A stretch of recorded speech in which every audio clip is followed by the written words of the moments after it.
nk'uko yabyanditse ku rupapuro rwaho rwa 80 agaragaza ko vitamine B ya 12 ari anti-anemic cyangwa se ifite uruhare mu kurwanya ibura ry'amaraso.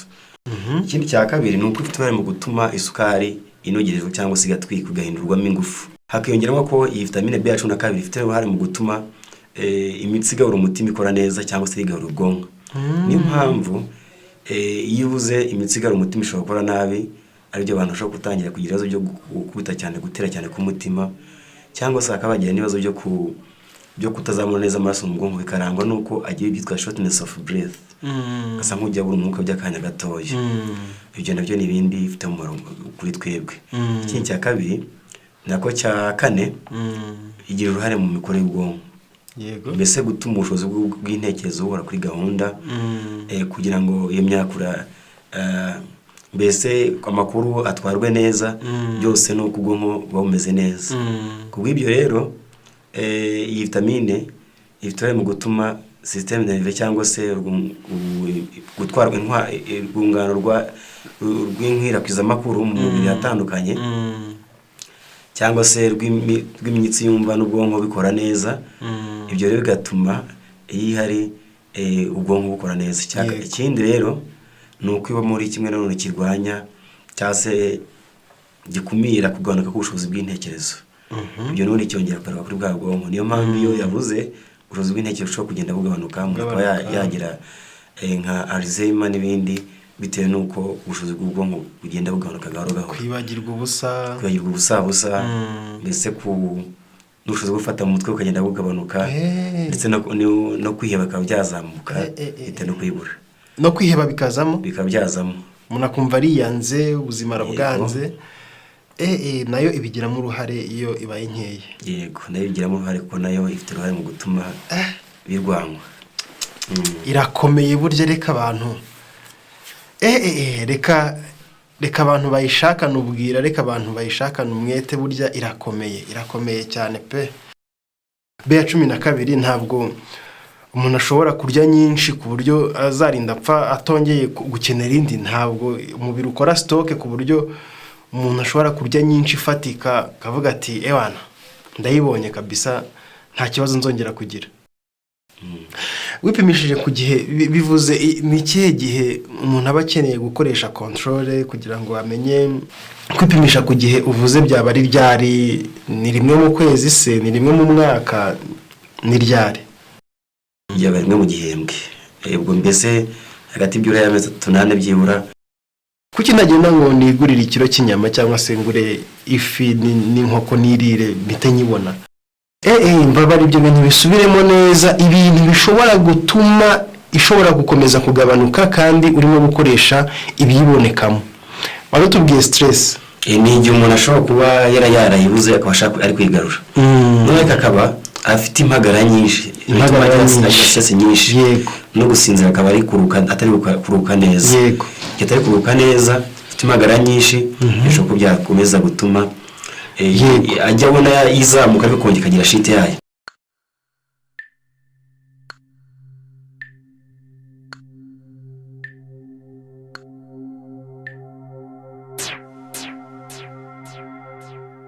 Wari uzi ko ubwenge buhwanye n'ibyo umuntu arazwi?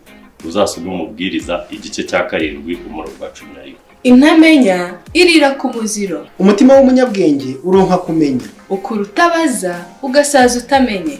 Ni kubw'izo mpamvu twabategura ikiganiro dusangira ubumenyi. Kubwo kumenya agaciro k'ubumenyi, Healthy Soul and Body twabateguriye ikiganiro dusangira ubumenyi. Dusangira ubumenyi. Iki kiganiro nyamara tuzakigiramo ibyiza byinshi. Kumenya guteka ibyo kurya byiza kandi bizima, kumenya amateka, kumenya ubumenyi ngiro bwagushoboza kuba mu isi utari umutwaro, nko kumenya kubaka, gukora amazi, gukora umuriro, ndetse n'andi masomo yibanze usabwa kumenya utabereye abandi umutwaro. Niba ukunda kunguka ubumenyi ukaba ubona ibyo uzi wakongeraho n'ibindi, ntugacikwe n'iki kiganiro kandi ujye urarika n'abandi baze bakurikire twungurana ubumenyi. Dusangira ubumenyi. Dusangira ubumenyi. Zana ubwawe, nanjye nzana ubwanjye. Twungurana ubumenyi.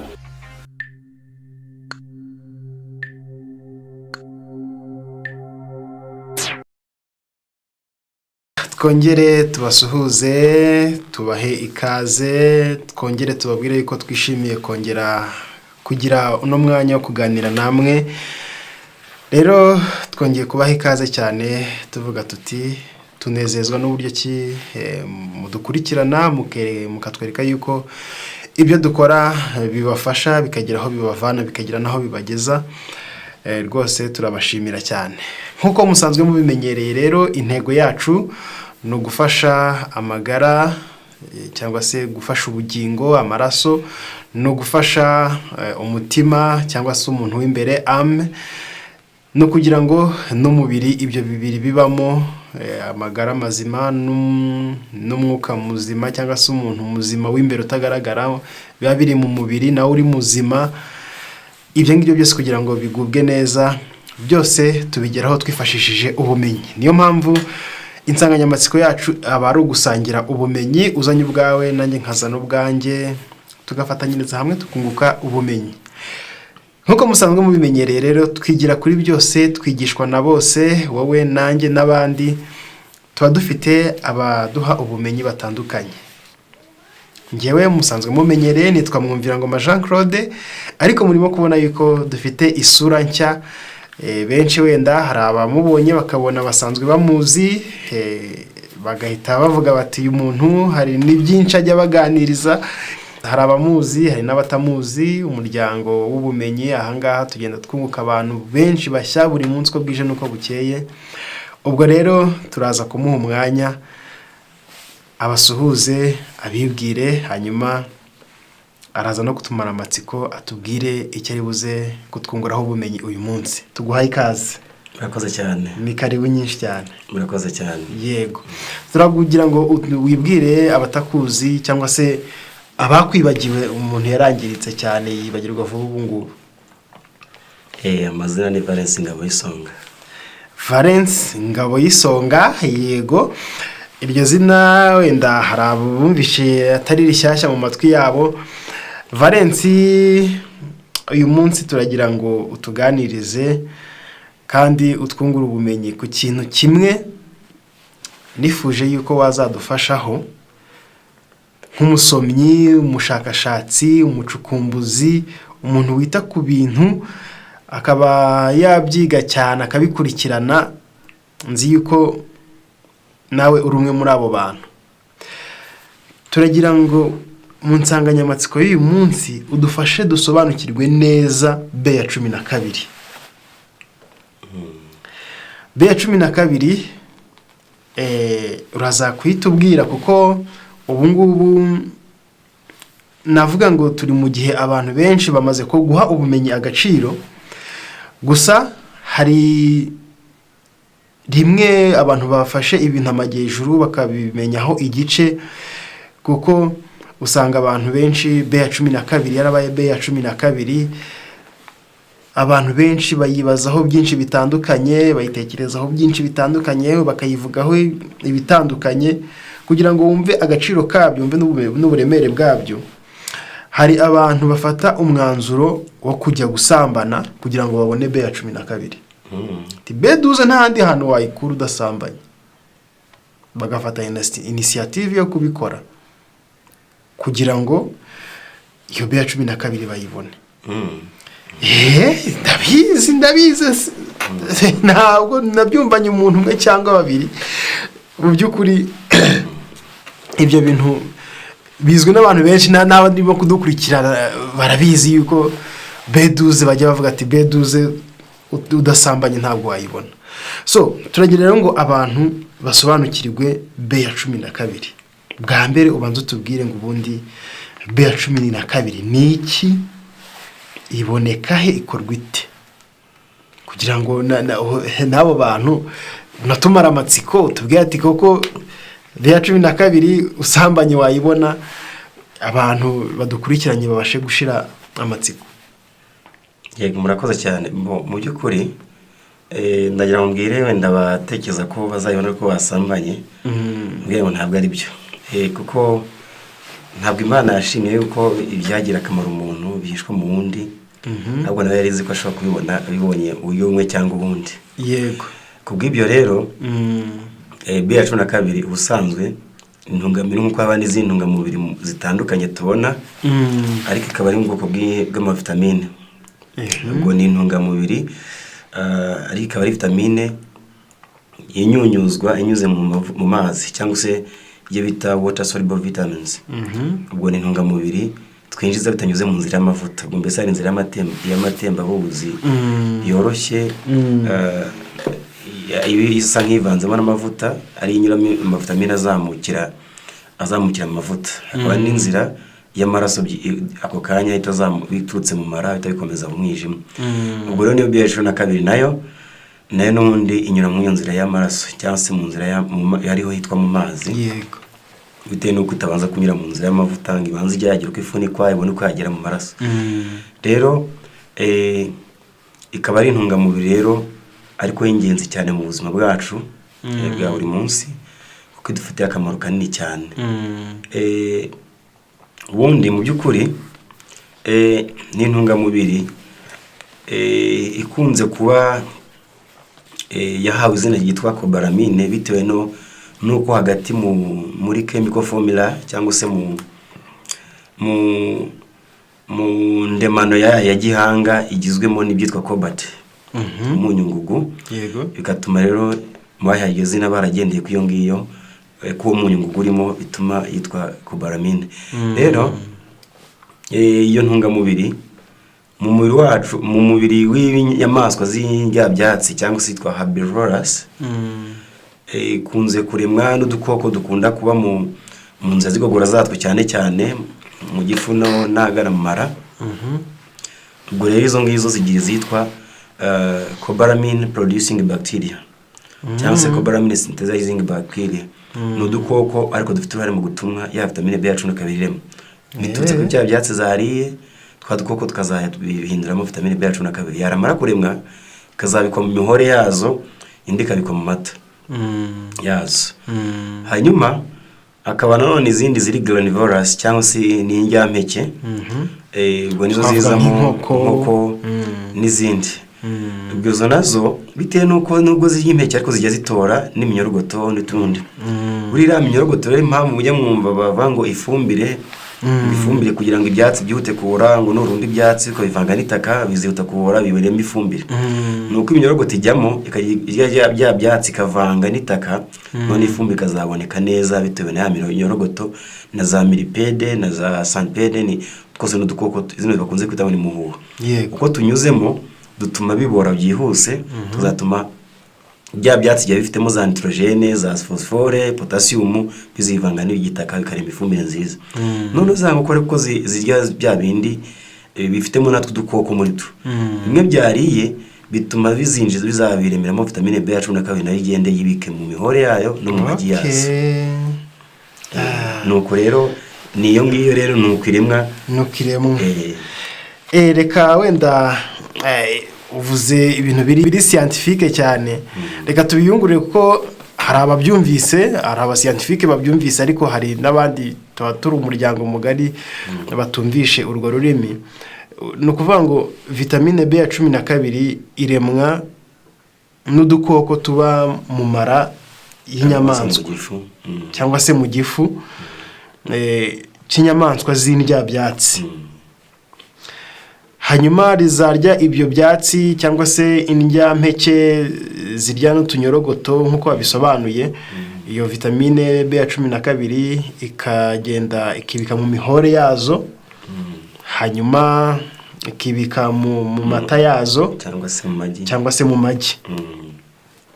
Ubwo ayo magi akagira B12, ayo mata akagira B12, iyo mihore y'inyamaswa cyo twakwita nk'inyama zikagira B12. Nibyo none se umuntu utwo dukoko turema iyo B12. Umuntu hari ibyatsi arya ariko ntago arya ibiri ku rugero nk'iby'inka cyangwa se intama cyangwa ihene. Umuntu utwo dukoko ntatwagira twabasha kurema iyo vitamine B12 bivuye mu byo umuntu arya. Yego urakoze. Mu by'ukuri umuntu we uko ateye mu maraye manini nawe afitemo no mu flora cyangwa se udukoko tubeshaho akamaro ko mbyita, udukoko twemera kubana natwe kakaba tudufitiye akamaro mu mubiri wacu. ariko utwo dukoko tubamo two ni cobalamin producing bacteria cyangwa se ni udukoko ariko two tudafite uruhare mu kurema iyo cobalamin neza yuzuye, ahubwo turema yitwa pseudocobalamine. Ni ijya gusa neza ijya gusa nka cobalamin cyangwa ijya gusa nka BA12 ariko ntabwo ariyo neza 100%. Yego. Bituma n'ibyo ikoze bitaba bihagije neza 100% nk'ibyakozwe na yindi. Okay. Bivuze ngo umubiri warema ijya gusa nkayo ariko atariyo. Yego. Ijya gukora nkayo ariko ntikore nkayo neza. Yego. Ibyo birantera amatsiko yo kumenya ngo ubundi iyi BA12 ifite umumaro ki?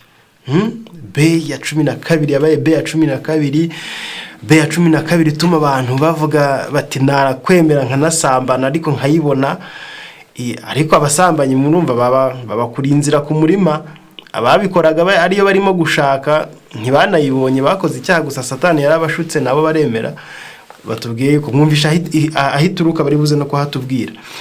Ariko turagira ngo utubwire ubundi iyi BA12 ifite umumaro ki mu mubiri w'umuntu, ku buryo abantu bayihangayikira, ku buryo abantu bahahamura, ifite umumaro ki mu mubiri w'umuntu? Yego, urakoze. Mu by'ukuri nk'uko ari intungamubiri kimwe n'izindi zifite akamaro mu mubiri wacu. Yego. Kubera ko Imana imaze kurema umuntu yamugeneye ibizamutunga kugira ngo ubuzima bwe bubungabungwe busigasirwe, yagumye kugira ubuzima. Yego. BA12 nayo ifite umumaro munini ukomeye cyane muri wacu. Kandi na mbere kugira ngo amaraso yacu aremwe neza, amaraso ahagije, ifitemo uruhare. Wenda nakifashe umwanditsi umwe mu Faransa witwa Dr. Jean Vernet, witwa yise traitement de maladie par des fruits et légumes céréales, cyangwa se kuvura indwara ukoresheje imbuto, imboga ndetse n'ibinyampeke. Yego. Nk'uko yabyanditse ku rupapuro rwaho rwa 80, agaragaza ko vitamine BA12 ari anti-anemic cyangwa se ifite mu kurwanya ibura ry'amaraso. Mbese ifite mu gutuma amaraso aremwa, kuko yo na BA9 na vitamine D ndetse niba utari buhari nabwo bifite mu gutuma amaraso aremwa kandi akaba ahagije. Yego. Icyo ni kimwe. Ikindi cya kabiri ni uko ifite mu gutuma isukari inogerezwa cyangwa se igatwikwa igahindurwamo ingufu. Buriya ndaguha urugero, umuntu aramutse aguhaye amakara cyangwa se gaze ariko yishiga rimwe, yarangiza akaguha n'ibyo guteka, ariko yarangiza akakwima ikibiriti, wagaburira abantu, inzara yakwica kandi ubireba. Yego.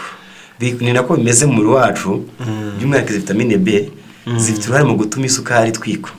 Mbese nubwo oxygene ibihari ikagira mu gutuma isukari itwikwa, hakaba wariye n'iyo sukari n'ibyo vitamine isukari wayibonye cyangwa se niba ari amavuta, ariko kandi habuze vitamine B mu mubiri, icyo gikorwa ntabwo cyagerwaho neza ngo tume habaho neza glucolysis cyangwa se isukari ize guhindurwamo ingufu. Yego. Niyo mpamvu rero kimwe n'izindi vitamine B iyi nayo ifitemo uruhare mu gutuma isukari ihindurwamo ingufu. Yego. Kandi ingufu nizo zituma turi kuvuga nabyo nuko twatwara ibyo twafashe, kugenda, guterura ibintu biremereye, guterura. Buriya guterura wagiye kubiremereye no kuvuga buriya nabyo hari imbaraga turi gutakaza. Yego. Hari imbaraga turi gutakaza zikeneye kuza gusubizwamo. Izo rero byose bikorwa nuko umuri wawe hari ibyo umusoro wo gutwika, buriya ucanye haboneka umwotsi. Yego. Umusoro wo gutwika nuko iyo yamaze gutwika dusomuka mu carbon dioxide. Rero niyo mpamvu nayo irakeneye muri ibyo ngibyo. Yego. Wenda ibindi hakiyongeramo ko iyi vitamine BA12 ifite uruhare mu gutuma imitsi igabura umutima ikora neza cyangwa se igabura ubwonko. Niyo mpamvu iyo ubuze imitsi igabura umutima ishobora gukora nabi, aribyo abantu bashobora gutangira kugira ibibazo byo gukubita cyane, gutera cyane ku mutima, cyangwa se akabagira n'ibibazo byo kutazamura neza amaraso mu bwonko, bikarangwa nuko agira ibyitwa shortness of breath, gasa nk'ujya abura umwuka by'akanya gatoya. Ibyo nabyo ni ibindi bifite umumaro kuri twebwe. Ikindi cya kabiri nako cya kane, igira uruhare mu mikorere y'ubwonko. Yego. Mbese gutuma ubushobozi bw'intekerezo buhora kuri gahunda, kugira ngo iyo myakura mbese amakuru atwarwe neza, byose nuko ubwonko buba bumeze neza. Kubw'ibyo rero iyi vitamine ifite mu gutuma système nerveux cyangwa se gutwarwa urwungano rw'inkwirakwizamakuru mu mubiri atandukanye cyangwa se rw'imitsi yumva n'ubwonko bikora neza.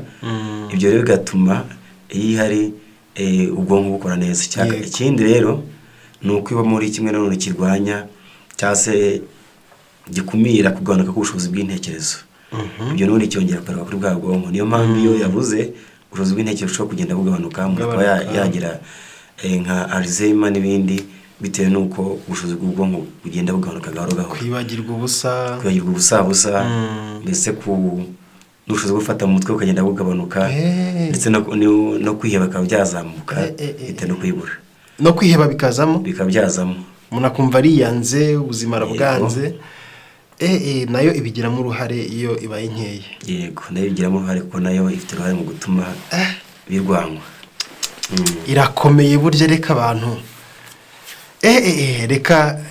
reka abantu bayishakana ubwira, reka abantu bayishakana umwete, burya irakomeye cyane pe, irakomeye cyane. Niyo mpamvu n'abayibuze ubona hari igihe bacitse intege, hari igihe bibagiwe.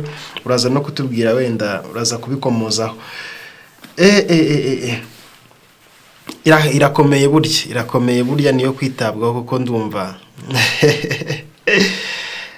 ikintu kigereranywa n'ikibiriti ni isoko ya byinshi. Inzara yakwica, waremba, ntiwarya kandi ufite ibyo kurya aho ngaho. Ni ukuvuga ngo hari ibintu byinshi bitakoreka mu mubiri iramutse idahari. Iyo n'izindi vitamine B.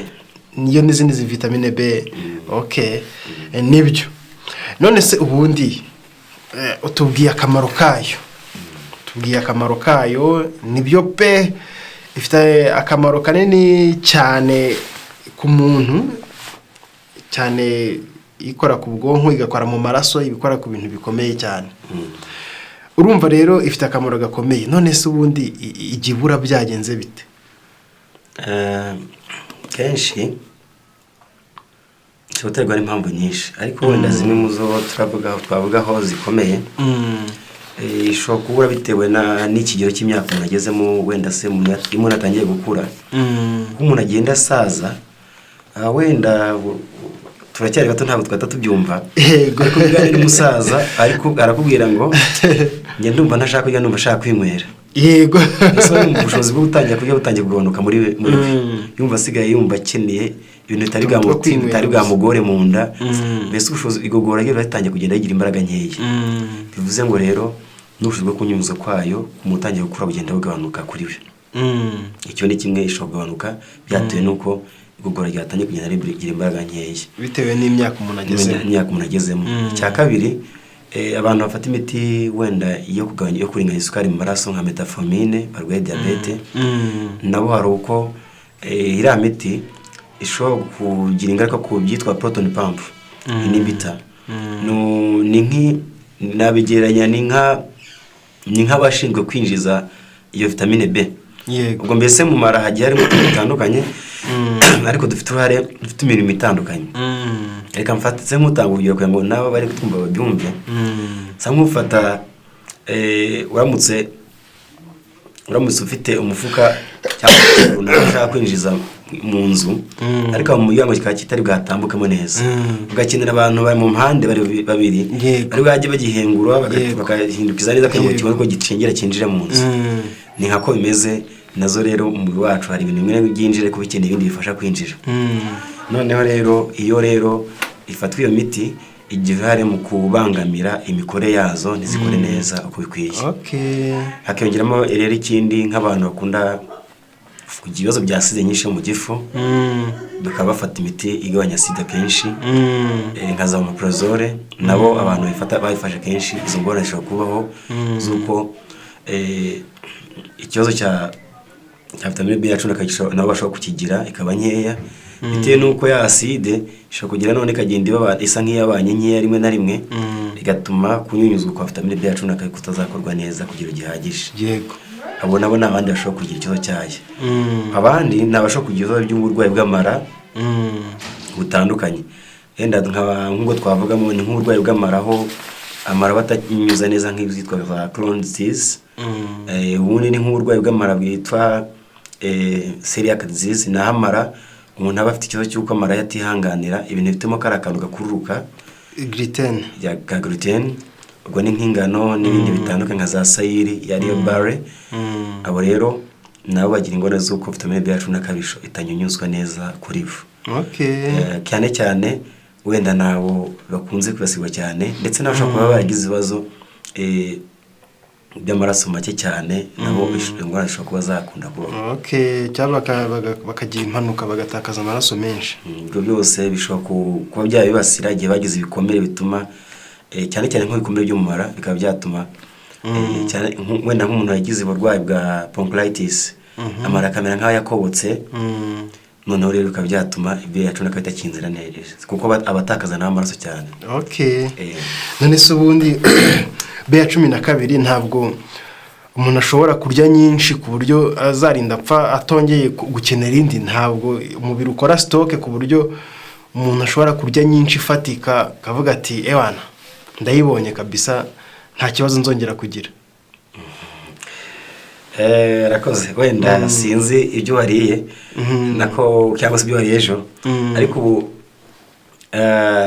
bashaka ko bagutekera ibyo kurya byiza bitandukanye, wenda katuba ariko ukunda tofu nziza kandi bagutegura wenda katuba ariko ukundana n'umuceri ntacyo bitwaye, wenda n'amashaza hano hari ku ruhande se, cyangwa se hari n'ibindi bitandukanye. Ibyo wariye ejo nimugoroba wageze ejo nimugoroba wumva ugihaze? Ejo ahubwo mu kanya nyuma y'amasaha ngahe ndaba numva nshonje. Yego n'intungamubiri uko tubyumva mu gifu rero, n'intungamubiri nubwo yenda bitabera nk'ibyo dutanze urugero, ariko bifitanye isano. Uko bigeraho bigashiramo mu gihe gito, na za ntungamubiri bigera igihe uko zigenda zikoreshwa zikageza zigashira, hagakenerwa kugira ngo hashyirwemo ibindi. Rero nazo byibura wenda icy'ubushakashatsi bwagaragaje byibura bivuga ko bishobora kugeza nko ku myaka 5 cyangwa se ko yanajya munsi ikibitse mu mubiri iyo umuntu yafashe, bitewe n'ikigero yifasheho n'uko yanganaga. Rero ntabwo bivuze ko yahora mu buzima bwawe bwose. Niyo mpamvu ushobora kuba wayifashe ikaba nyinshi ikabikwa, wenda n'ejo bundi ukaba wafashe indi ikongera ikabikwaho, ikaba byatuma yamaramo igihe kirekire bitewe n'uko wagiye yifata kenshi kandi nyinshi ihagije.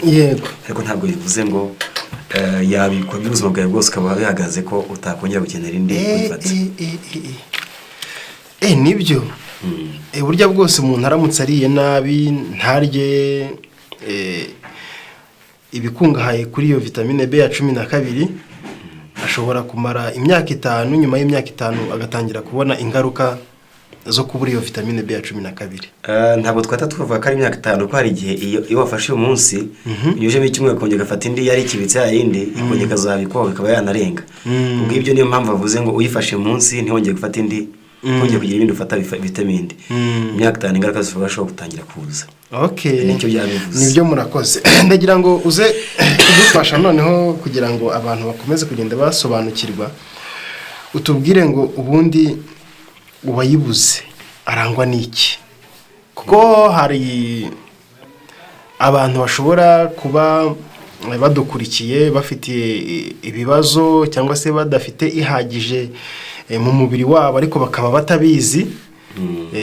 Wavuze isereri, dusanzwe tugira isereri, niyo umuntu ashonje isereri iraza, ukaba wagira isereri ukumva iraje, ariko ntubiha agaciro ukavuga ati buriya nimara kurya birarangira.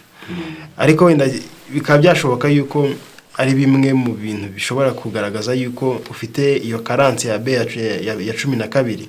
Turagira ngo utubwire ibimenyetso cyangwa se ibintu bishobora kugaragaza umuntu ufite carence ya B12. Yego. Byukuri ifirangwa n'ibintu byinshi. Urumva kenshi bitewe nuko nko twabonye cyane rero rukivuze, kuri akafite mu kuremwa kw'amaraso bwa mbere irangwa no kumuna kuna kugira ibibazo by'amaraso make, cyangwa se amaraso akenye bikaba byabaho cyane cyane iyo bigeze nko kubanaho bashobora kugira ibyitwa megaloblastic anemia, amaraso akaremwa nabi cyangwa se insoro zikaremwa nabi. Cyane cyane nk'igihe umubyeyi yayibuze, cyane cyane mu gihembwe cya 3. Aho rero nibyo bashobora kugira ibyitwa megaloblastic anemia, mbese amaraso insoro kuze zikaremwa nabi, zenda zifite forme mbi cyangwa se zidahagije byose bishobora kuba byabaho. Icyo ni kimwe n'ikibazo cy'amaraso make cyangwa se amaraso akenye. Ikindi nicyo kizongera ubwo ni isereri.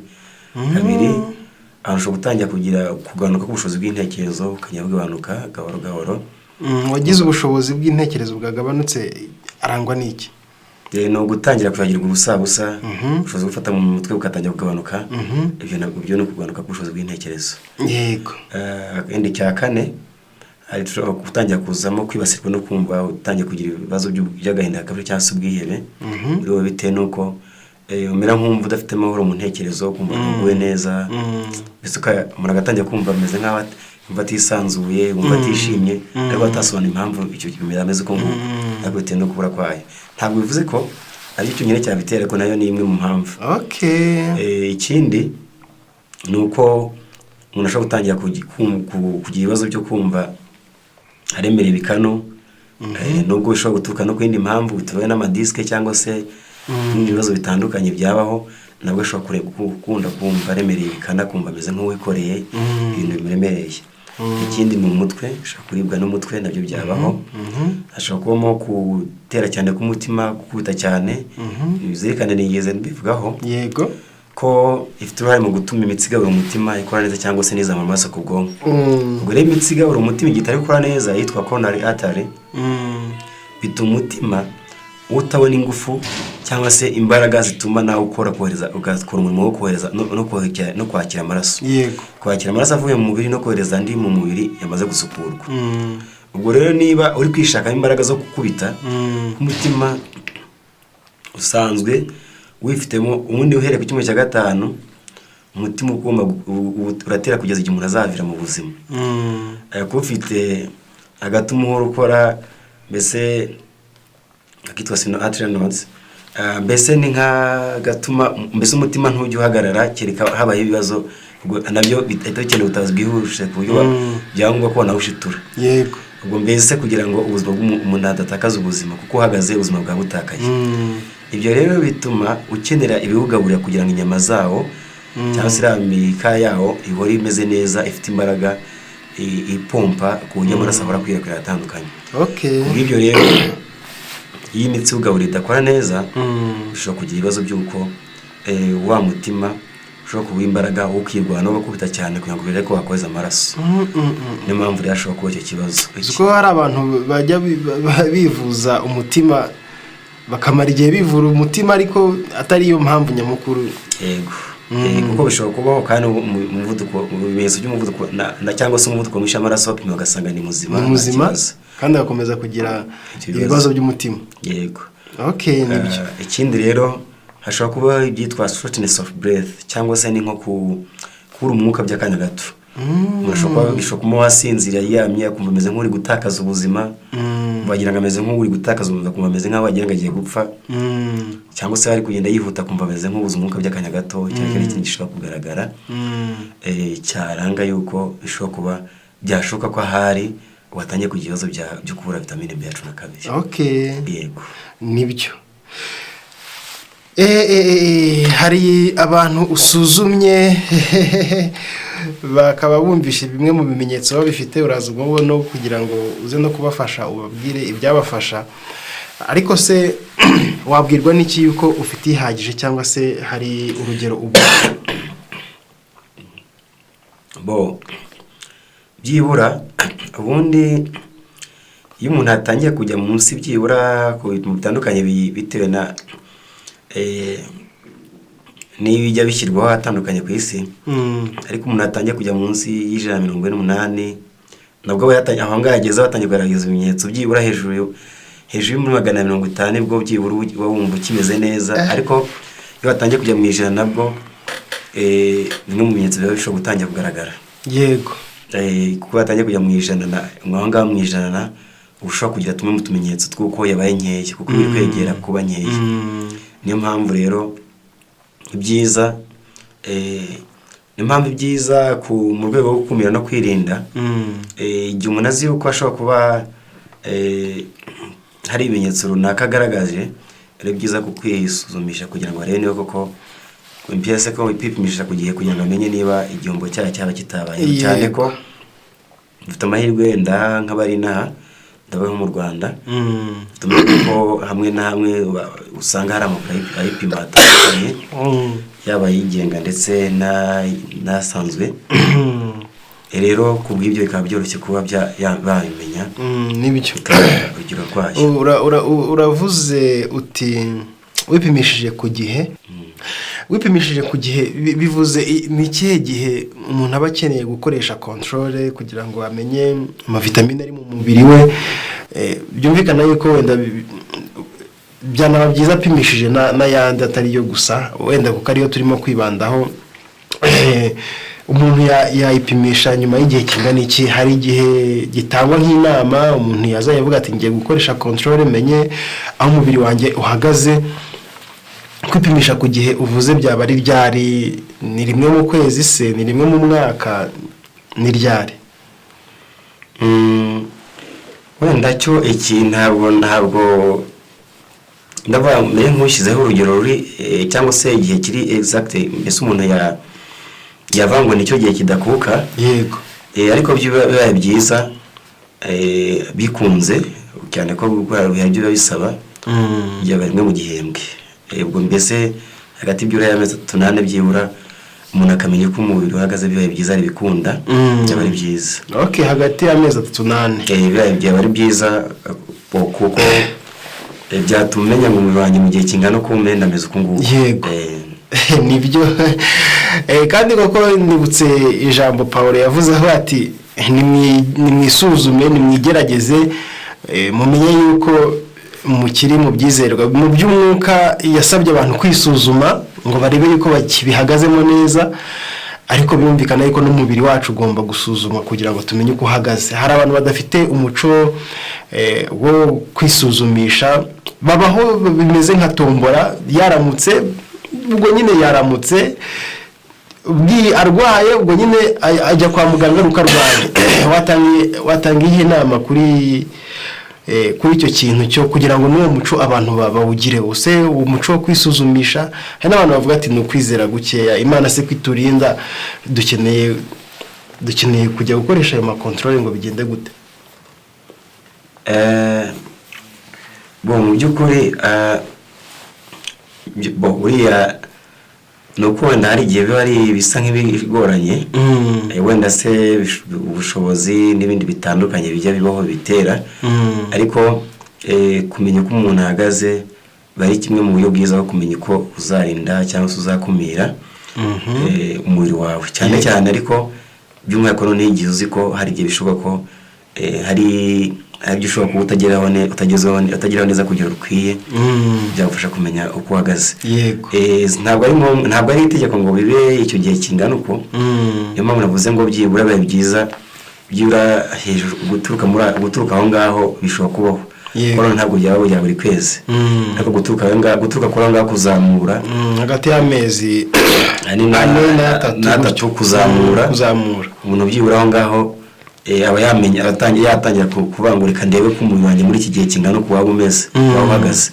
Bishobora no kuba muri 6 mbese umuntu akamenya ngo mpagaze gutari ku mu gihe kingana uko. Ariko kuba ubuzima bwose umuntu atamenya ngo umubiri wanjye umeze uko, byo ntabwo ari byiza. Yego. Kuko kumara umwaka 1, 2, 3, 4 ntabwo byari byiza. Cyakora ni na byiza ku rundi ruhande nanone ndavuga ku hari ibyo umuntu akeneye ku rundi ruhande. Ntabwo mvuze ngo ni na byiza ahubwo ku rundi ruhande hari ibyo umuntu akeneye. Gukunda kwikora self examination. Yego. Kamvuye ni nko kwisuzuma. Yego. Umuntu bikunze yakajya amenya ko umubiri umeze, akamenya kubana n'umubiri we. Wanjye uyu munsi umeze uko, byahindutse ibi, ese ku munsi ntagiye kuri toilette byagenze gute, sho kwa nameze uko.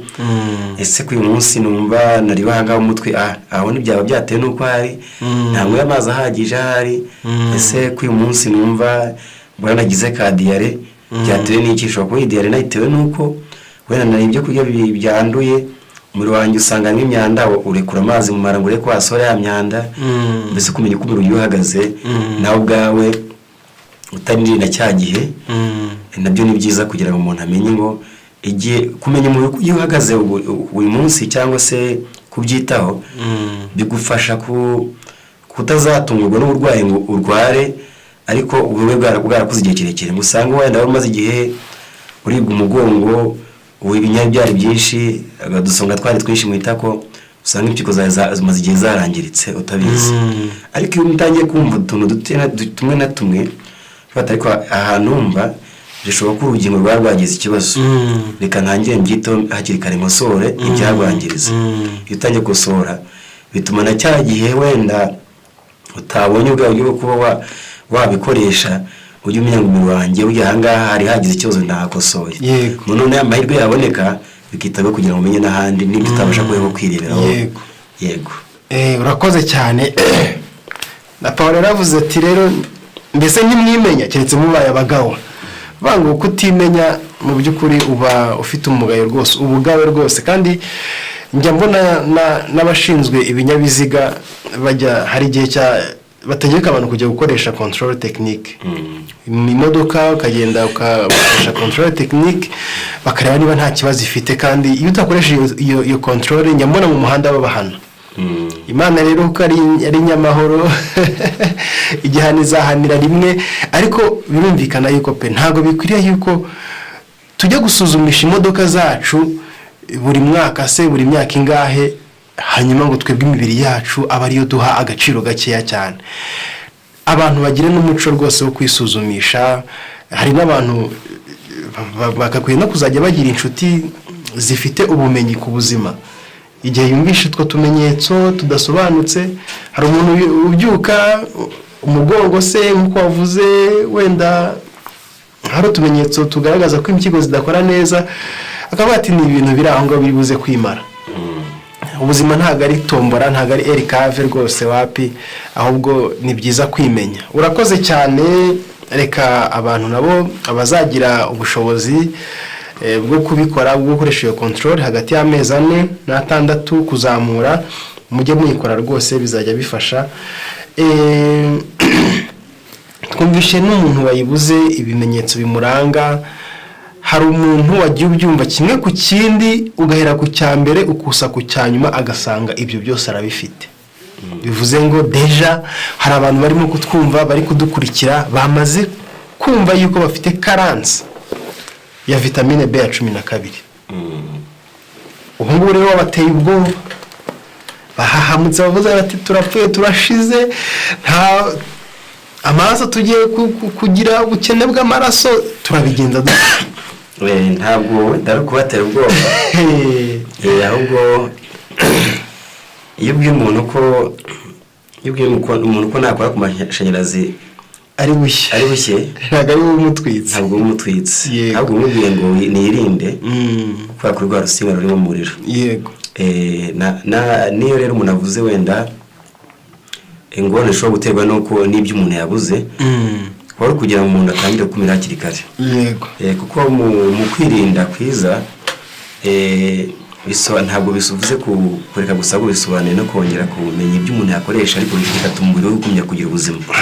Ushobora akamenya ibyangiriza ariko akamenya n'ibitangiriza yakoresha, byatuma ubuzima bwe bugomba kubungabunga. Ubwo ibyo rero wenda hari bimwe ibitandukanye bishobora gukoreshwa, ko byose ntabwo twabimenya cyane ko ahatandukanye ku isi hari ibitandukanye. Ariko nka bimwe biboneka ku kigero runaka, nibikunze kuboneka ari ibyayongewemo. Yego. Ndavuga nk'ibiboneka ari ibikomoka ku bimera, cyane ko ibimera byo ubwabyo ntabwo birema. Memo n'ibyo bwoko bw'ibihumyo ntibirema, cyakora ibimera birema ni izitwa duckweeds. Duckweed ni imwe mu bimera biba mu mazi hasi. Ibyo rero ntabwo cyakora jya avuga ko na za canesis hari rimwe na rimwe bishiriyemo, ariko bimwe na bimwe utanapfa kubona bari mu mazi hasi. Izo nka za duckweeds n'amasiweeds amwe namwe ni usanga hari ibirema, ariko ntabwo wenda byoroshye kubona ari n'ibyagerwaho. Yego. Ariko noneho hakaba uburyo ki bijya bikorwa ikaba yakongerwamo ikaboneka. Abo ni nko mu mata ashobora kuba yasoya cyangwa se ay'umuceri cyangwa se buruguru cyangwa se quinoa cyangwa se ya almond, ibizwi nka amande. ayo yose yajya akorwa akongerwamo, ntabwo ari yose ahubwo nayakorwa ikongerwamo, iyo akaba yashyizwemo.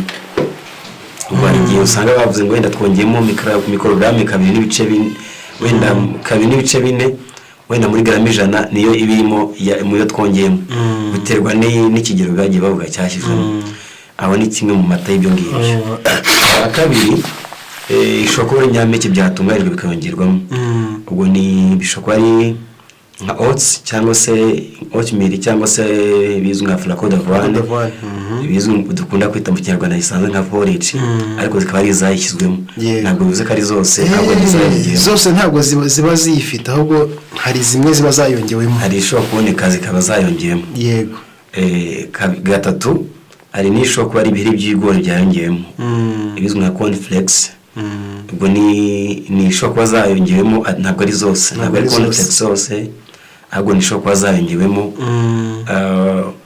Wenda nk'izikunze kuboneka ndavuga nk'inaha, ubwo n'ahandi hari zishobora kuboneka bitewe n'izo arizo, ni nk'izizwi nka za Max Special Cornflakes, ni zishyirwamo B12. Izo nazo ni izindi, n'ibindi ishobora kuboneka byayongeyemo. Ikindi wenda ishobora kuba ari imisemburo imwe n'imwe yashyizwemo iyo B12 nayo igibaho, ikaba yaboho yashyizwemo B12 cyakora bitewe n'ibihugu n'abantu n'aho bari, niyo mpamvu babona bitandukanye. Yego. Ibindi rero ni igihe iri mu binini byakozwe boneka nk'inyunganamirire z'ibinini, ari byo byose tuvuze n'ubundi n'inyunganamirire, ari ibinini nabyo byashyizwemo B12 cyangwa se ibyaye gusa. Ibyo byose rero aho bitaboneka, niyo mpamvu ya mata n'amagiho nabyo n'ibindi bigira B12 cyakora bigeranyije mu ngaruka, bigeranyije mu ngaruka ugeranyije na biriya bindi. Okay, jewe ndakubaza nk'inyama. Nicyo nongeye kukubaza, ndirirwa nivunira iki? Dukurikirana n'abantu benshi batandukanye. Ndirirwa nivunira iki njya gushaka za cornflakes, hari nabe bari kubyumva ntibamenye ngo ni ibiki.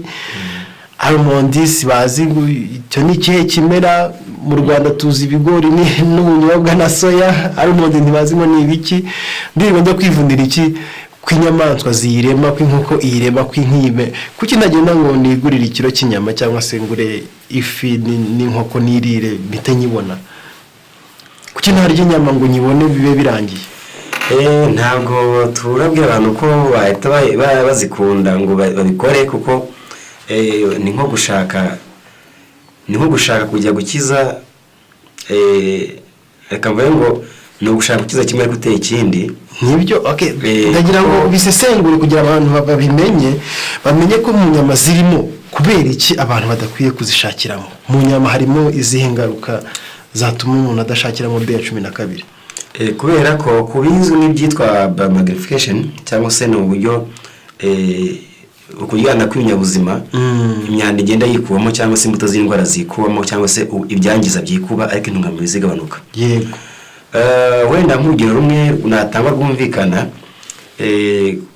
kuri bimwe byagaragajwe n'ubushakashatsi, nuko niba mu mazi habamo utwitwa phytoplankton, ni utumwe duto cyane, tujya turibwa n'izitwa zooplankton, ni utunyamaswa natwo duto cyane turi munsi twenda kumera nk'injanga cyangwa se n'utundi. Niba mu mazi harimo tuvatenda harimo garama imwe y'uruzi, yego, bukaba bwari kuri hahandi kuri cya kimera, yego, bukaba bwari hahandi. Twa tundi turiye bwa mbere, iyo turiye twinjiza ziza, ntabwo zizagarama imwe ahubwo zizagarama 10. Zikuba 10 ubwo zitazikubye. Ariko mu ntungamubiri niba cya kibazo hahandi harimo garama wenda 10,000, zo zirinjiza 1,000, ziragabanuka, intungamubiri ziragabanutse, ariko uburozi bwo buriyongereye. Noneho niba ka kandi gato kagaza plankton nako kariwe n'akandi nyabuzima, indi kanyabuzima wenda tubate kariwe n'udufi duto cyane, niba kariye chance n'indi nyamaswa ikariye, ni ikiri kinyabuzima kiriye, natwe turi mu nyabuzima, niba kariye akazinjiza mu kurozi bwo twazaba kuri garama 10 zijye kwijana, mu ntungamubiri zo kuri cya 1,000 zijye kwijana.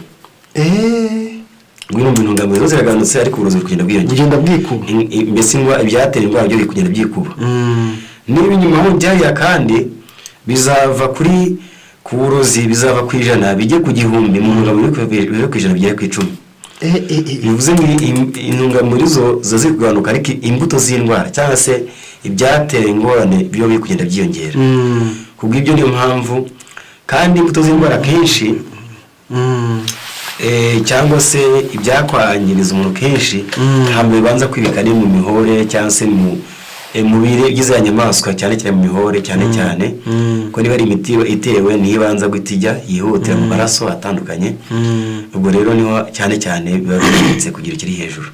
Kubw'ibyo rero ntabwo wakiza kimwe uri gutera ikindi ngo ube ko umusaruro. Niyo mpamvu twavuze ngo byibura nahagereranyije mu ngaruka ugereranyije na bya nazo. Yego. Nubwo ushobora kujya gushaka vitamine imwe B12 warangiza ukazana indwara 20 ukarya vitamine imwe ariko ukarya indwara 20 n'ubundi zizakugwa nabi. Mwabyumvise rero mwabyumvise nukuba maso mukarya muzirikana yuko ibyo murimo kurya murimo gushaka kimwe ariko mugatakaza byinshi.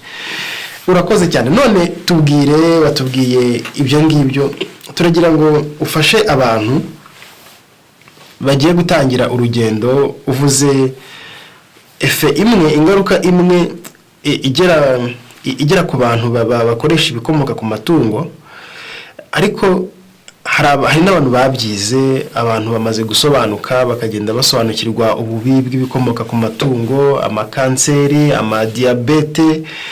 Ubungubu rwose hari n'abantu bagera kwa muganga akamubwira ati hagarika ibikomoka ku matungo. Hari abantu bagiye rero biga bakabimenya bagatangira kuvuga bati ngiye kureka ibikomoka ku matungo hanyuma nkoreshe ibimera. Ariko hari abatazi ibyo bintu, harabumvise kino kiganiro bwa mbere. Wabagira iyihe nama niba barafashe umwanzuro wo kuvuga ngo tugiye guhagarika ibiribwa bikomoka ku matungo, inyama n'ibindi, hanyuma dukoresha ibimera gusa? Nihe nama wabagira yabafasha kugira ngo ntibazagire karansi ya vitamine B12? Mu by'ukuri igihe cyose umuntu atangira urugendo ntabwo atangirana umuvuduko ungana mbese umaze kugera mu gihe hagati ntabwo umuvuduko wawe ungana n'utangiye. Wenda icyo twavugaho mu gihe umuntu atangiye kandi akaba atari kubona ibyahita bisimbura, ni byiza ko yafata ibigereranyije mu ngaruka cyangwa se ifite ingaruka byibura zipfuye kuba zihanganiyeho gatoya zigabanyije kuba nyinshi. Yego. Bikaba ariyo mpamvu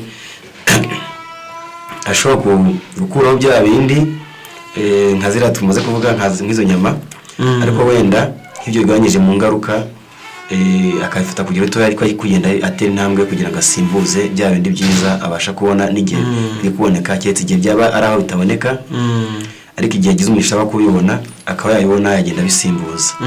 Yagize atafite amahirwe kuba yayibona wenda se ubushobozi buri mu gomwa cyangwa se ikaba bitanaboneka. Yego. Icyo gihe rero niyo mpamvu byibura ashobora gutangira agabanya ku buryo byibura niba ari nk'ayo mata atakanyije ibirahure 2 mu cyumweru, niba ari nk'amagi atakanyije amagi 3 mu cyumweru, kugira ngo agenda anagabanya n'izo nshuro yafata kugira ngo agabanye kugira ngo atabayamugire izindi ngaruka nazo. Okay. Yego. Bisobanuye iki? Aha ngaha turimo kubwira abantu batangiye urugendo, mu byumve neza. Turimo kubwira abantu batangiye urugendo, ntabwo bazi cornflakes ngo ni ibiki, ntabwo bazi almond ngo ni ibiki, hari n'abatazi gusoma. Hari abatazi gusoma, hari abatazagira ubushobozi bwo kujya mu maguriro aho wajya gushaka ibyo bifite B12 byongewemo. Abantu nibo turimo kubwira, abo turimo humve ba nyirabyo, ariko abantu bafite ubushobozi, bafite ubwenge, basobanutse, bazi gusoma, ubwo bumenyi niba bukoresha nibukoreshe ibyo bintu babishake, banige n'ibindi bintu usanga abantu bakunde kwiga, bakunda ubumenyi, bige n'ibindi bintu usanga babyige, bakora amareshershe, bashake ibintu bizafasha umuntu ushaka kureka ibikomoka ku matungo. Ubwo bushobozi barabufite. Abo ngabo ntabwo aribo tubwiye. Abo tubwiye ni wa muntu udafite amakuru, wa muntu izo conflicts ntabwo azi ngo zibarizwa hehe, igihe atari yabona ayo makuru kandi ashaka guhagarika ibikomoka ku matungo, niwe ubwiwe ngo nakoreshe ibirahuri 2 by'amata mu cyumweru. Ntabwo ari kubinywera rimwe. Yego. Nakoreshe amagi 3 mu cyumweru. Atarenze 3. Bivuze ngo ntabwo ari ibitego ngo 3. Ntabwo ari kuyarira rimwe. Yego. Hari abantu bagenda bagahita bakoresha umureti wa 6 ako kanya bagahita, wenda nitubona kanya uzatubwira icyo biba bitwaye kurya menshi cyarimwe cyangwa se kurya menshi. Ariko abo ngabo nabo nibarye amagi 3 mu cyumweru, ntibayarenze, ataririwe rimwe, hanyuma nabo bakomeze bashake ubumenyi, bagira inshuti zisobanutse zifite ubwo bumenyi, bajye bababaza nakora iki, agira umujyanama, agira inshuti y'umujyanama. Mu by'ukuri ngo mu nshuti tugirwa inama zo kuba dufite, hagomba kuba harimo n'inshuti ifite ubumenyi ku buzima, uzajya guha inama ku buzima, kubwira ati iyo byagenze gutya biba byagenze gutya, iyo byagenze gutya biba byagenze gutya. Iyo nshuti uyishake. Niba utazi yuko ukeneye, ufite ubushobozi bwo kubyishakira, bwo kubyisomera, ugira inshuti ifite ubwo bushobozi, hanyuma ijye gufasha. Ubati rero amagi nubwo urimo kuyakoresha, ariko uzagenda uyagabanya, uyasimbuze izi flocon d'avoine zongeyemo B12, uyasimbuze ibi, amutume uzagenda ubinzanire, agende abisimbuza buhoro buhoro kugeza ku rugero azabaho umuriwe uhagaze neza kandi nta kibazo ufite. Yego. Cyangwa n'abantu bageze hagati mu rugendo birukanka, sibyo, ariko bakaba bashaka gusubira inyuma ngo bagende ku gatambwe gatoya nk'ako umuntu ugitangira kwirukanka. Ntabwo ari byo rwose, ntabwo ari byo. N'amahirwe akaba hari, ni byiza kuyakoresha pe. Ni byiza kuyakoresha rwose. Abantu rero bafite ubushobozi bwo gusoma, bafite ubushobozi bwo gushakisha, bwo kwiga bakabimenya, ubwo bushobozi niba bukoreshe. Ubwo ibikomoka ku matungo byangiriza, nibamenye, nibashake nyuma y'ibingibi tubwiwe, ariko nabo nibige n'ibindi byazabafasha kugira ngo iyo karansi ya B12 itazaboneka. Reka tugushimire cyane, tugusabe kugira ngo ugire ikintu ubwira abantu muri rusange, turimo no kugana no ku musozo, ugira inama utanga kuri B12. Urumva yuko abantu benshi barasobanukiwe, turanabigushimira cyane. Urumva hari benshi birohaga mu busambanyi ngo barimo gushaka B12, hari abakoraga n'ibindi bibangiriza nabyo. Turagira ngo ugire inama utanga muri rusange, tugana no ku musozo, yo kugira ngo abantu bamenye B12 kandi bamenye akamaro kayo, bamenye ko babaho ubuzima bwiza butarya ibibangiriza kandi butabuzemo B12. Yego. Icyo twazirikana ni uko ni vitamine y'ingenzi kimwe n'izindi, nk'uko ari ingenzi nazo mu mubiri. Kubera ntabwo wabwira umuntu ko umwembe ari mwiza kuruta ipapayi. Ko hari umunsi ufite ikibazo mu mara akeneye ipapayi, ariko ufite ikibazo cy'amaso akeneye umwembe kuruta ipapayi, cyangwa se ufite ikibazo cy'impyiko akeneye umwembe kurusha ipapayi. Niba atari ikibazo yananiwe, ziba zituma yabuza umwembe kubera potassium. Rero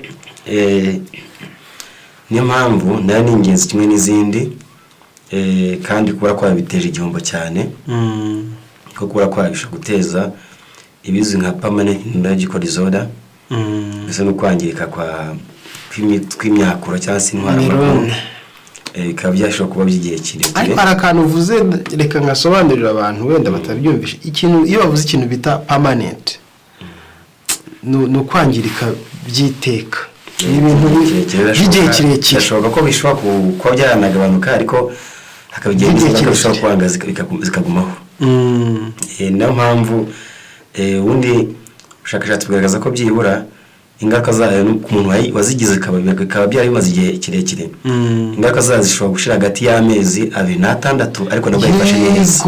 Kuvuga ngo yifashe neza byibura afata mikorogaramu 1000 ku cyumweru, nabwo muri ya mezi 6 akazagenda yarangiza amezi 6 byibura afata kugeza kuri mikorogaramu 5 ku munsi. Bivuze ngo niyo mpamvu ingaruka zayo zishobora gutinda cyane ku muntu, zikamara igihe kirekire, agahora ibibazo byo kuribwa imihore ibizwi nka fibromyalgia, agahora yumva atameze nk'utonekara inyama, akaribwa byari gisho kujyana ibaga impande ariko atari ibaga impande yagize atari rheumatoid arthritis. Rero niyo mpamvu kubikumira hakiri kare niyo byiza.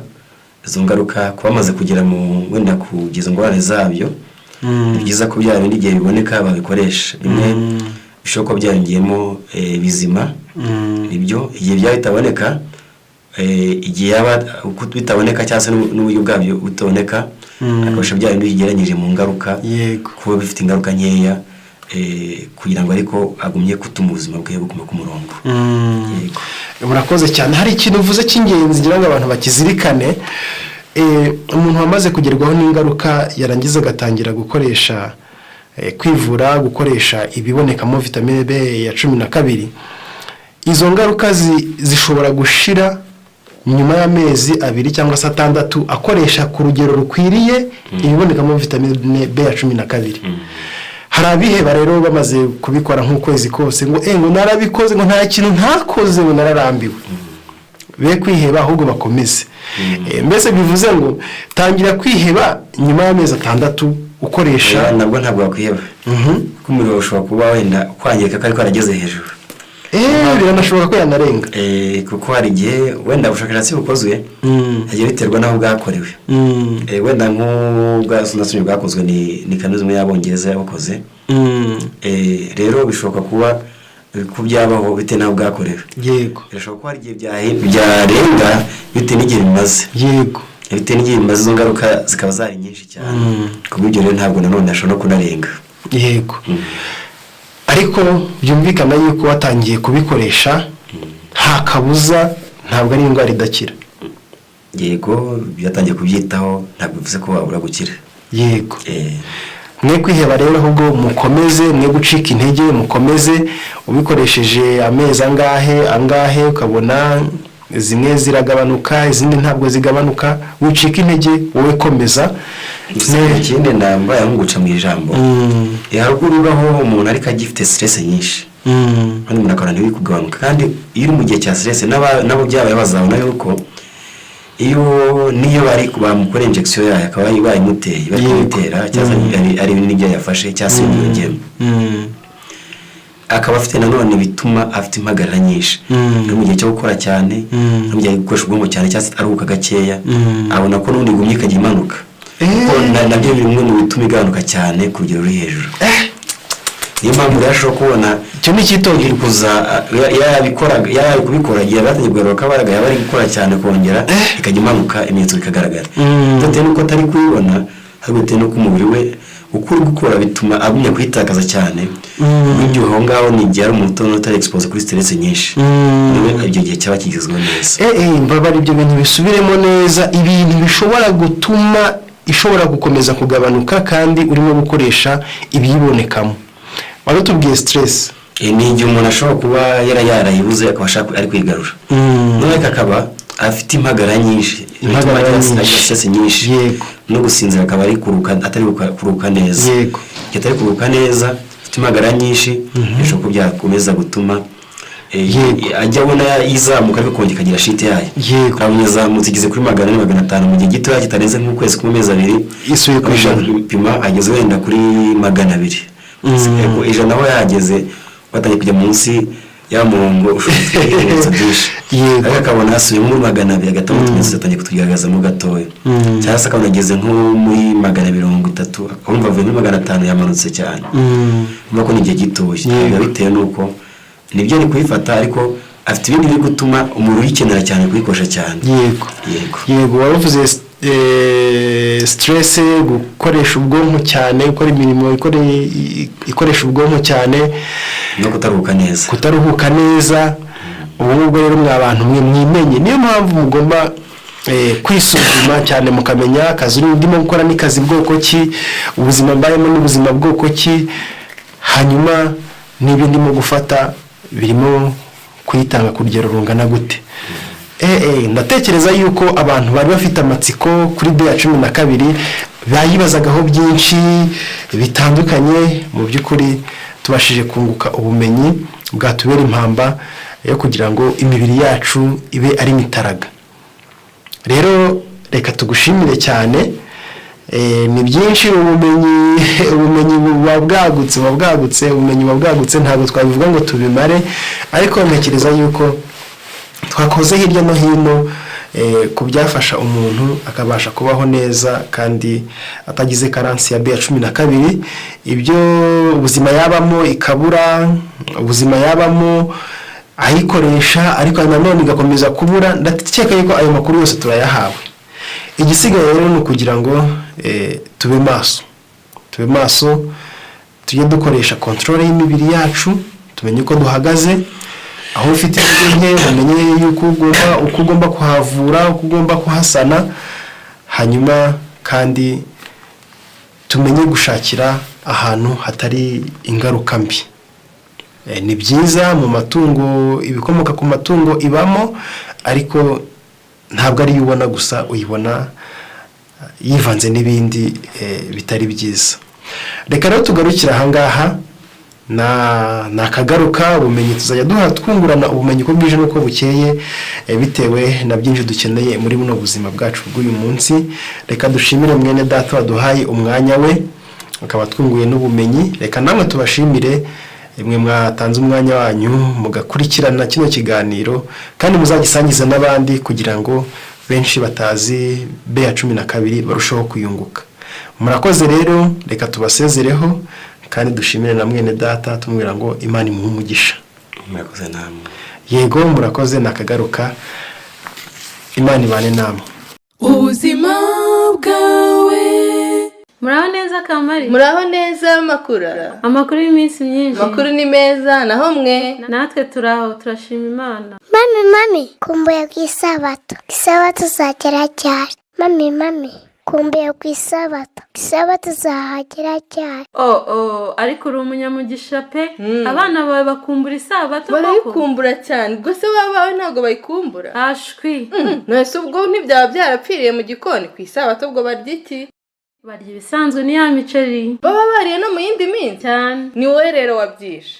Kugira ngo abana bakumbure ku isabato bisaba imbaraga z'igikoni. Ubwo barya iki? Imiceri rwose. Nawe uti imiceri ibyo ntago byatuma bakumbura isabato. Wowe ukoresha iki? Ku isabato rero abana baba bazi ko hari umugati mwiza cyangwa hari keke nziza, agatofu hafi aho. Ibyo ngibyo bikoze bayikumbura pe. Hari n'utundazi twaje tuzima dukoze ku buryo bwiza butuma ubuzima bumera neza. Utwo natwo tugenda tudusimburanya n'iyo migati. None se Kamari, ibyo ngibyo ubikura hehe? Ubwo uraho muri iki gihugu utaramenya ko igisubizo cyaje.